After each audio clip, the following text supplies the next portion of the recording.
ಬಂದ್ ಆದೇಶವನ್ನು ಹೊರಡಿಸಲಾಗಿದೆ.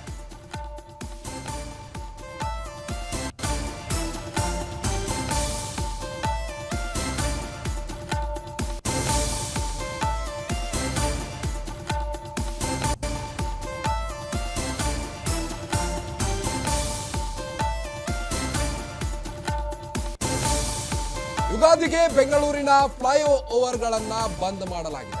ಇನ್ನು ಜನರ ಓಡಾಟ ಹೆಚ್ಚಾಗಿರುವುದರಿಂದ ಬಂದ್ ಆದೇಶವನ್ನು ಹೊರಡಿಸಲಾಗಿದ್ದು, ರಾತ್ರಿ 11ರಿಂದ ಬೆಳಗ್ಗೆ 6ರವರೆಗೆ ಎಲ್ಲ ಫ್ಲೈಓವರ್ಗಳನ್ನು ಬಂದ್ ಮಾಡಲಾಗಿದೆ. ಇನ್ನು ಯುಗಾದಿ ಮತ್ತು ರಂಜಾನ್ ಹಬ್ಬದಿಂದಾಗಿ ಟ್ರಾಫಿಕ್ ಜಾಮ್ ಉಂಟಾಗುವ ಕಾರಣದಿಂದಾಗಿ ಈ ಒಂದು ಹಿನ್ನೆಲೆಯಲ್ಲಿ ಫ್ಲೈಓವರ್ ಬಂದ್ ಮಾಡಿ ಆದೇಶವನ್ನು ಹೊರಡಿಸಲಾಗಿದೆ. ಯುಗಾದಿ ಮತ್ತು ರಂಜಾನ್ ಎರಡೂ ಹಬ್ಬ ಒಟ್ಟಾಗಿಯೇ ಬಂದಿರುವುದರಿಂದ ಟ್ರಾಫಿಕ್ ಜಾಮ್ ಆಗುವ ಹಿನ್ನೆಲೆ ರಾತ್ರಿ 11ರಿಂದ ಬೆಳಗ್ಗೆ 6ರವರೆಗೆ ಬೆಂಗಳೂರಿನ ಎಲ್ಲ ಫ್ಲೈಓವರ್ಗಳನ್ನು ಬಂದ್ ಮಾಡಲು ಆದೇಶವನ್ನು ಹೊರಡಿಸಲಾಗಿದೆ. ಇನ್ನು ಯುಗಾದಿಗೆ ಬೆಂಗಳೂರಿನ ಎಲ್ಲ ಫ್ಲೈಓವರ್ಗಳನ್ನು ಬಂದ್ ಮಾಡಲಾಗಿದ್ದು, ಜನರ ಓಡಾಟ ಹೆಚ್ಚಾಗುವ ಕಾರಣ ಬಂದ್ ಮಾಡುವ ಆದೇಶವನ್ನು ಹೊರಡಿಸಲಾಗಿದೆ.